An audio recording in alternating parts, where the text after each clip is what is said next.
Welcome back, Math Wheel. Today, I want to show something very cool. There was a problem that popped up that I realized you can do two different ways, and I'm going to do it today. And it goes through so many different applications of math, or different ways to do math, and it just kind of shows the system that we've built of math that's so robust that you can even go and solve a problem in multiple different ways. So it's like almost like a net. Anyway, here's the problem, and it goes through so many topics, which is why I love it. Okay, so the question is, so we're supposed to, can you see that? We're supposed to compute the line integral. So I'm just gonna write the form of a line integral, or the work integral, I like to call it. And then this is like where the field, so the field is equal to minus y cubed and then x cubed. And then the curve C is going to be, so I'll write C is going to be this semicircle with radius 1. So that's the curve we're going to go along, right? And then, so the way you parameterize this is that, I'll write that over here. So the way to do this is we have to compute f along r of t. So we have to parameterize r of t. Like, what equations describe this semicircle? Well, the equation that describes a circle is just cosine of t, sine of t.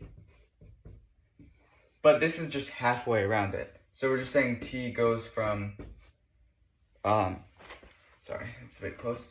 We're just saying t goes from 0 to pi, right? 0 to pi radians. Nice. So now what we want is to just compute this out. So we're evaluating f along this curve, right?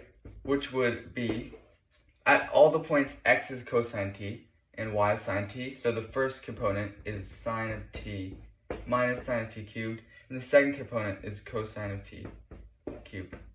Because essentially, this is the curve we're going along. At all the points, x is equal to this, y is equal to this. So the field along that is minus sine of t, because that's always y, and cosine t cubed, because that's always, the x is always cosine. Okay.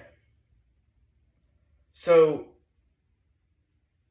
I'm not going to go into full depth, but this integral basically describes how much work this field is applying to along the curve.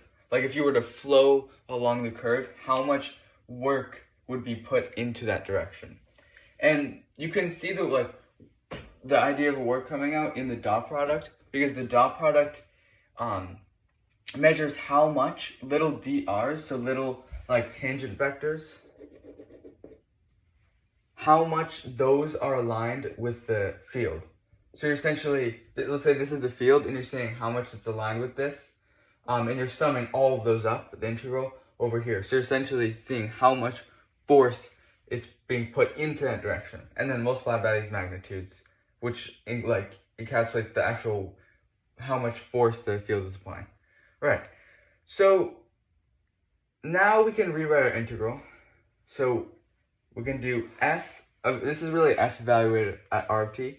So this, these vectors, then dotted with dr. And dr is, well, we just take the derivative of that, but not fully just the derivative. We're still just doing like a little dr, which doesn't, it's not the ratio. Would be minus sine dt and then cosine dt. I just differentiated this, and then we add dt's because it's not dr divided by dt, it's just dr. Right, so now we just take the dot product. So this thing, so we take the dot product between these two things, f dot dr, f dot dr. You can do like a dot there. And so it turns into these dotted, which ends up being sine to the fourth sine of t to the fourth plus cosine of t to the fourth, because these are valued. So you see this nice kind of like symmetry almost, like cosine t to the fourth, sine t to the fourth. And so t, and we're integrating where t is going from 0 to pi. Nice. So this is kind of annoying. But the thing I want to show you about this is you can actually, it's a very elegant way to integrate this. So what you can do is you can convert sine of t and cosine of t into their complex forms. So sine of t is e to the it minus e to the it, minus e to the minus it all over 2I. And what you can do is you can raise this to the fourth power, raise this to the fourth power, and then you can use something called the binomial expansion theorem to find out what e to the it minus e to the minus it also fourth would be. And then raising 2I to the fourth is easy, I to the fourth is 1, so that's just 16. And then you can integrate those because it's just e to the x or e to the it forms. And then you can convert it back to sine of t. And then cosine of t is equal to e to the it plus e to the minus it over 2. So you can just use these and then integrate after you get all the e to the I terms correctly expanded, and then you can convert it back to sine of t and cosine of t, which I think is awesome because it kind of like weaves in between the complex plane and the real plane with cosine and sine. And so I'm not going to do that now, but I just wanted to show that that's a possible route, right? And that's completely different from what I'm about to do next. So the point of this video is to show that you can do math, even relatively complex things like this, in totally different ways. Which is just, it's really fascinating that math is not one way. You can think so many different ways. So anyway, so I'm going to call it like root 1. Can you see that? Yeah. So root 1 is going to be getting the integral. You end up getting the integral sine of t to the fourth plus cosine t to the fourth, and then dt. So, and then what you do is you go like sine of t is equal to e to the it minus e to the minus it all over 2I. And then you basically expand it, and then cosine t is equal to e to the it plus e to the minus it over 2. So you use these facts in the complex expressions for these, and then expand it, and then do that. Now, there's a completely different way to do this. And it's something called Green's theorem, and it's very cool. So let me go here. Let me draw this curve, right? Okay. This is just a larger picture of the curve up here. So I want you to imagine that we slice this thing up into little bits, right? Now, we're trying to find the total, it's called circulation or curl, the total circulation around this, which is essentially like how much the field is aligned with this thing, considering the magnitudes as well. So, what if we cut this thing into an infinitely many small squares or rectangles, and then computed those individual curls? Well, let's like zoom in. So let's zoom in on this area. So you have this little thing. They're incredibly close. So because the distance between the centers of these are like a dx, they're extremely small. They're like a limiting factor of going small. Then the circulation. So I'm just going to draw the circulation around this. Right? Because they're on the opposite sides, this is on its right side, it's on the left side, and because they're essentially almost basically the same point, because these are infinitely small, it's like limiting, you're taking the limit as these go infinitely small. What they would converge to is they would converge to the same point. and have the same curl around it, or same circulation. These arrows are exactly opposite directions, right? This is flowing here, this is flowing this way, and this is also flowing this way. But the thing is, these would be opposite. So whatever the curl is here, or whatever the circulation is here, these will cancel out. Because you'll get, let's say like, I don't know, 10 circulation.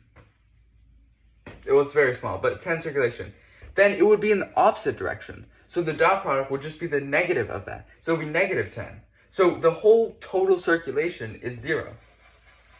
Right? They cancel each other out. But what you can do is for all of these intersections, they all have this same situation where it cancels out. So on the inside, you can just erase all the circulations you get. And so the only thing that's left is the outside, because there's no squares over here contradicting it. And so you get the circulation on the outside. That's exactly what we wanted. So that's very cool. And what does that mean? Well,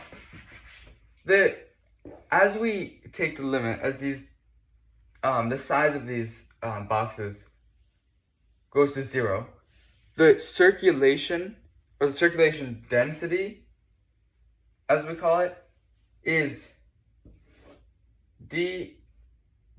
Well, so let's say we have a vector field, and that's equal to mn. So I'm saying n is like a function of x and y. N is a function of x and y.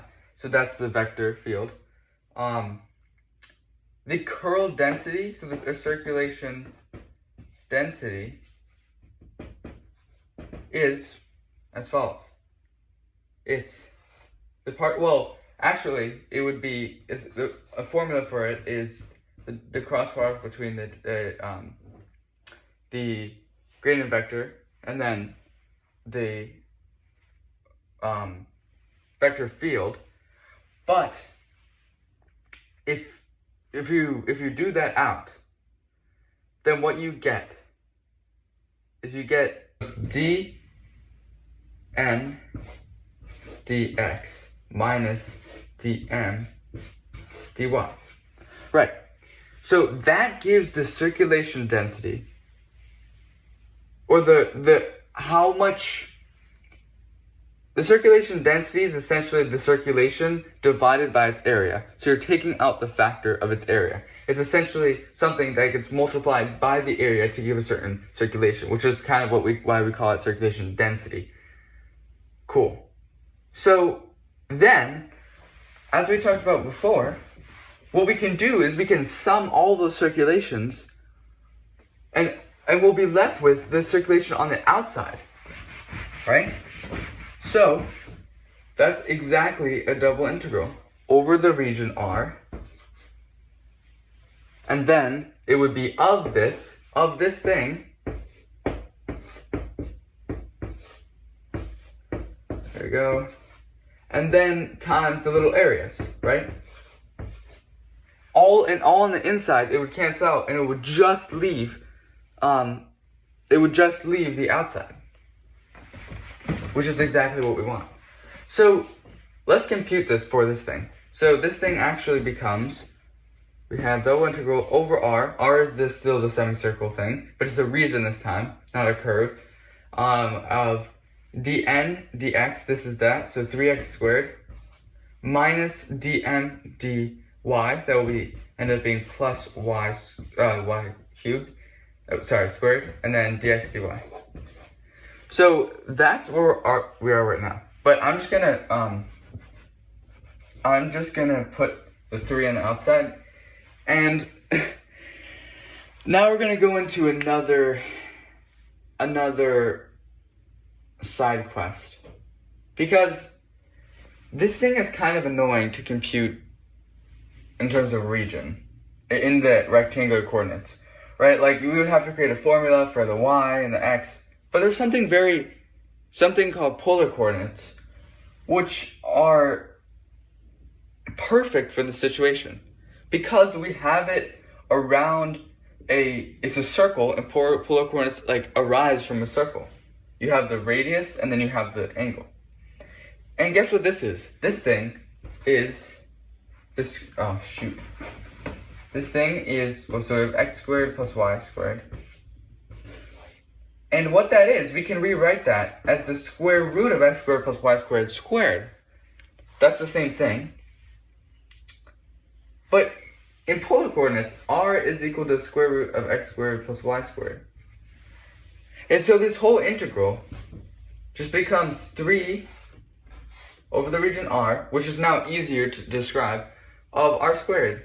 And then now we're changing it to polar coordinates, so it's dr d theta. So let me write our new integral. So our new integral is, so I'm going to introduce some bounds here, right? So theta is going from 0 to pi, right? We're going like here and then rotating all the way to pi. So 0 to pi.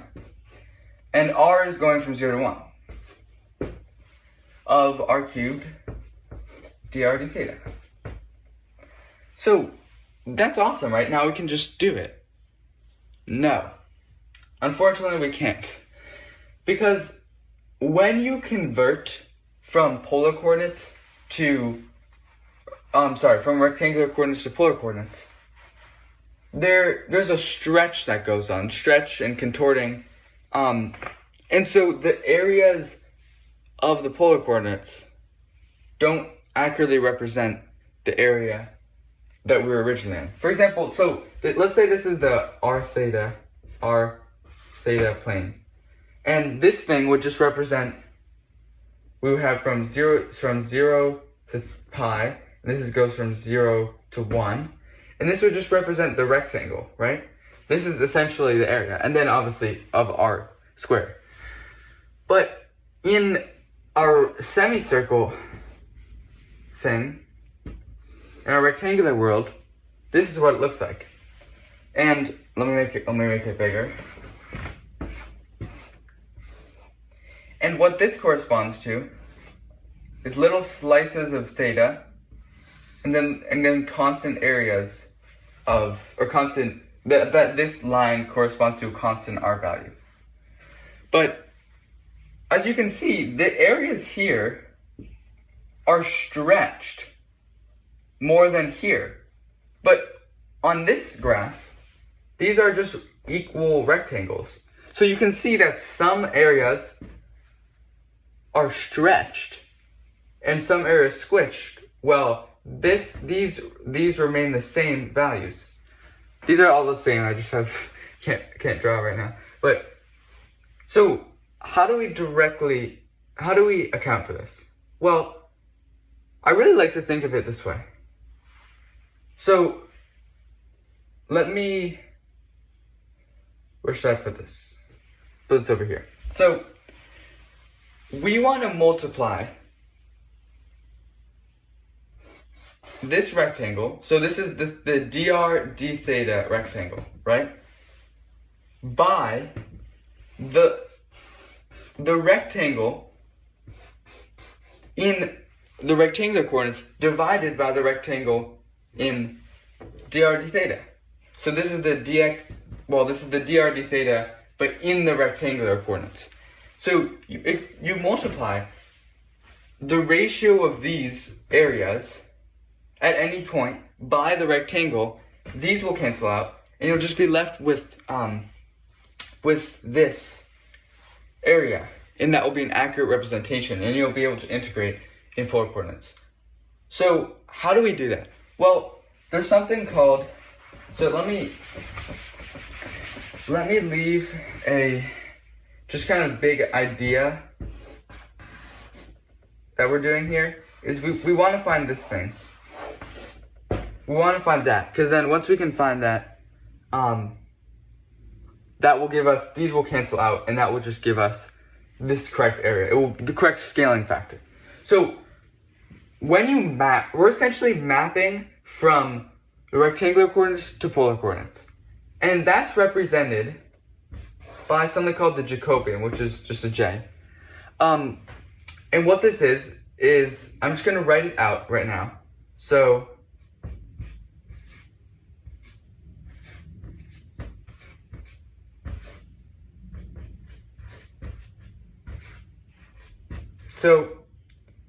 d theta. So this is a matrix. I'm assuming everyone knows what this is, what a matrix is. And what this represents is it represents how areas how rectangular coordinates correspond to little changes in polar coordinates.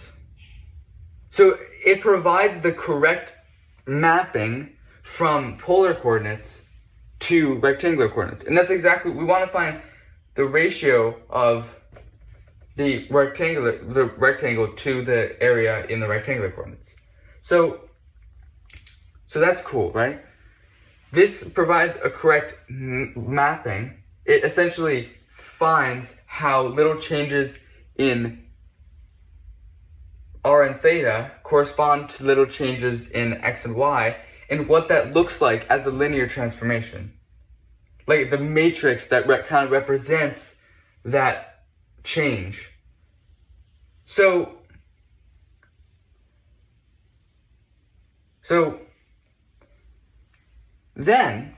I want you to understand that this matrix kind of represents the linear transformation from the polar coordinates to the rectangular coordinates, and how this kind of stretches the effects of changing r and theta. Then if we take something called the determinant of this, the determinant finds how the area, how this transformation from polar coordinates to rectangular coordinates scales the area. And that would be the direct ratio from the rectangular dr d theta and this circle-like area in the rectangular coordinates. Because it's saying how much it stretches it, so how much it stretches this to get this, which is exactly what this ratio is equal to. So this determinant exactly captures that ratio that we want to multiply by dr d theta, because the dr d theta is exactly that. So the determinant, if you compute it out, the determinant would be dx dr, and then, well, actually, first let's just compute this in our example. So right here, the actual transformation from rectangular coordinates to polar coordinates is given by this. So I hope you guys got this, but x is equal to r cosine theta, and y is equal to r sine theta. So if you represent this as, this is the transformation, we're changing x to r cosine theta, y to r sine theta. The matrix represents how little changes in r and theta are represented in the xy, and then the determinant represents how the area is scaled when you transform that. And so this matrix turns into dx dr. So dx dr is just cosine theta. dy dr is just sine theta. Dx d theta is just minus r sine theta. And, yeah, did I do that right? Yes. And dy d theta is equal to r cosine theta. Right. And then we take the determinant. So we take, this is also denotes the determinant. And this goes to r cosine squared of theta minus, well, the determinant is minus these two multiplied together, which ends up being plus r sine theta squared. Then what we can do is we can factor out an r, and it's r cosine squared plus r sine squared, plus sine squared, and this just turns into r. So we found the factor, we found this thing, r is this. R is this thing over here. It represents the ratio from a rectangular coordinate, area to the polar coordinate area. And it's the direct scaling factor we have to multiply. Okay, so we found that through something called the Jacobian, and you can look up exactly why that matrix is the way it is. There's a great video on Khan Academy for that.